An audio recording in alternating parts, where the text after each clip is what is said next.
Hi everyone, and thank you for tuning in today. I actually just finished recording 2 videos and my computer decided to just lose them, so I am recording again, but you guys still deserve all the information I promised, so here I am. So today I want to talk to you guys about what you should be packing when you're moving to Australia and talk to you guys about sharks and spiders and all those fun things. So number one, let's talk about the weather in Australia. So, Australia is a giant island, so the weather there is very much island weather, which means that when it gets cold, it's not as much cold as it is like extremely windy and it starts raining, and that's what sort of makes it a little bit more chilly. And houses and buildings generally are not heated, like internally heated, so you kind of have to stay cozy all the time. So you want to make sure you take something that you stay warm in no matter what. And the best thing that I can suggest for the winters for you guys to take is like a good sturdy jacket that can stand rain and wind. I have an inexpensive, wow, I have an inexpensive jacket that I bought at Winners, which is a fake leather jacket, which cost me $20, and it's been doing me really well for the last 3 years now in Australia. So when it gets really cold, all I do is I wear a hoodie under it, and when I go out, I can wear it with my dresses, and I can also wear it to work because my job is relatively casual. For those of you who actually have a corporate job, you probably want something a little bit more formal, so the best thing I can suggest is a good trench coat type arrangement that you can also wear something under if it does get a little bit more chilly, especially if you are also going closer to the water, have a habit of waking up early or staying out later. Melbourne does get relatively cold as compared to Sydney, but I find that I lived closer to the water for a long time, and it was pretty cold for me early in the morning, and I woke up around 4:30, 5 o'clock to take the bus to work, and that was pretty cold. So the cold actually only lasts about a month or two in Australia, and if you're coming from a place like Toronto or Minnesota or something like that where it gets brutally cold, you're actually not going to find Australian colds to be even cold. Like you'll be wearing a hoodie most of the time. And most of the friends that I have in Australia actually don't even have a jacket. Like they just wear a hoodie throughout the year, and then if they go out, they wear like a leather jacket, and that's about it. Just make sure you have like a good scarf as well. 90% of the year, though, is incredibly hot, so you just need really nice summer clothes. When I say nice, just make sure they're like nice, cottony, and breathable because the humidity is so intense. Um, I think I've heard like in the northern territories it gets up to like 70-80% humidity, which I don't even understand how you can breathe in that weather, but people do it, so hats off to them. Um, so let's see, humidity, heat, wind, and rain. There are also periods of droughts throughout the year in Australia, which are really crazy, but it's also a desert. Like it's an island and a desert, so it has very weird temperature. And also, like on a side note, people who have issues with like allergies and stuff, your allergies are gonna get aggravated galore in Australia. Like, I've had no allergy problems my whole life, really, other than like the usual dust and stuff. And since I've gone to Australia, I've actually had to carry around Ventolin because of all the mold in Sydney and how, like, just how many different creatures and flowers and plants and insects exist. So it's really crazy like that. And I'm not trying to scare anyone away from it. Like I still prefer to live in Australia and I love it there, but you just kind of have to be prepared for these sort of things as well. I've actually also heard that Melbourne is not as bad in terms of allergies as Sydney is, but I'm not sure about that. So in terms of what to pack, just make sure you have like all the basic things you need. All the more sort of cheaper things like towels and like if you don't mind wearing cheap socks and underwear, you can like easily get them when you get to Australia. And anything bulky, just avoid it. Like just have one jacket, one good sweater, and a scarf. Like you'll be fine. In terms of summer clothes, they're generally really light anyway, so you should be fine.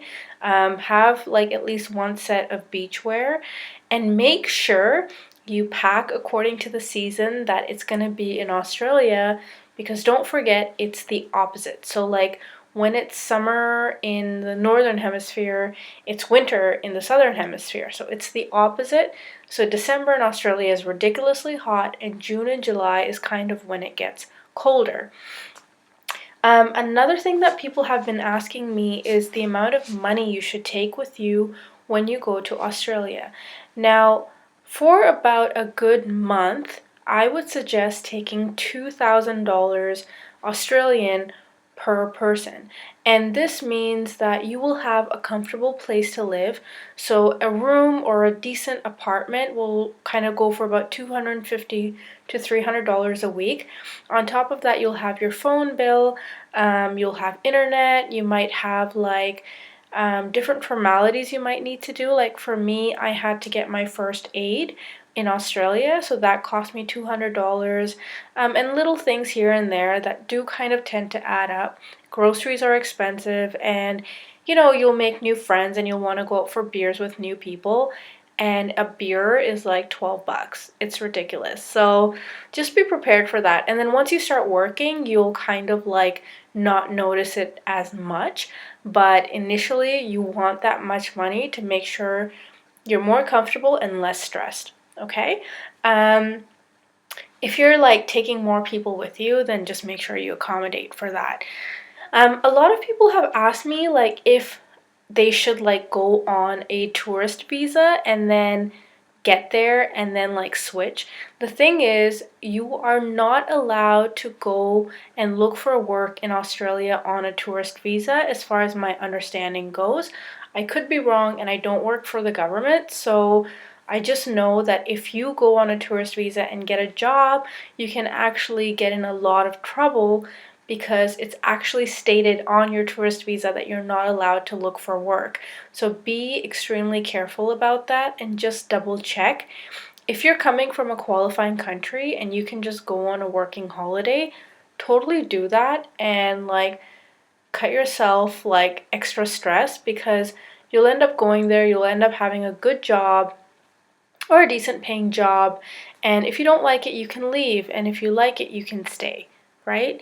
I would probably recommend the working holiday route if you can do it. If not, and you have to go on a tourist visa just to check the place out, do that.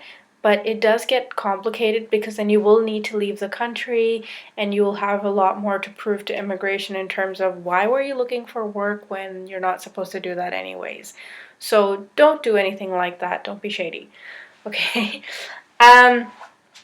The other thing, and the most important thing I want to talk about, is sharks and spiders. Now, when it comes to like animals, I probably don't believe in animal testing. Like, I don't believe in cruelty against animals. I don't buy from companies that do any animal testing and things like that. I minimize taking pharmaceuticals and blah blah blah. But I am terrified of animals, and there are animals everywhere.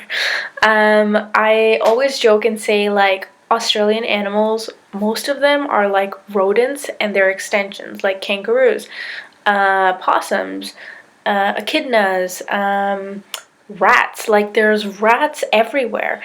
And to answer your question, are there spiders everywhere in Australia? Yes, there are. Like, it's so disappointing for a lot of people, because a lot of people are terrified of spiders. I'm not. Like, I'm actually not really bothered by them, but a lot of people are, and a lot of Australians are too. They are everywhere, you guys, but you know, I've never been bitten by one. A spider's never crawled on top of me. It's never fallen in my bed. Like, nothing like that's ever happened. I've been fine. All the beaches do have sharks.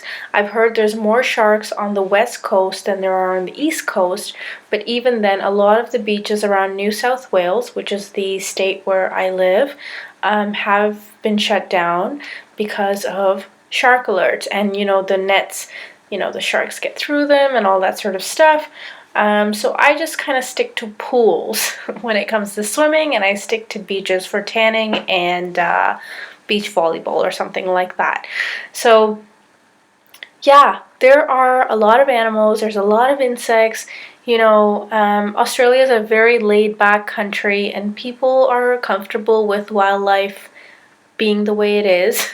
And you will see kangaroos in places and things like that.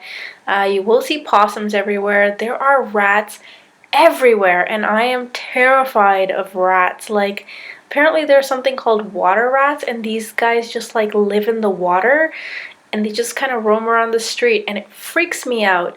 But I've learned to voice myself pretty loudly. I actually haven't overcome it at all, but it doesn't make me not want to live in Australia, because it is beautiful and I love the culture. So hopefully I've addressed some basic questions today.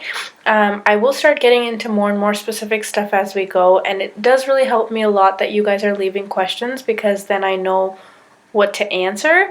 And also, anyone who's watching this and is in Australia, happy Australia Day, because that's what it is today, January 26th, right? So happy Australia Day, and I hope that more and more people decide to move to Australia, and then the government's going to be like, stop sending people here. But it's so beautiful. I will keep these videos coming, and I'm so sorry the last one got deleted, even though you guys didn't get to see it. I hopefully answered everything and didn't forget anything. I'm so sorry if I did. Know that I will cover it in my next video, and I will always answer your questions. Don't forget to share, comment, and subscribe, and I will see you in the land down under. Bye.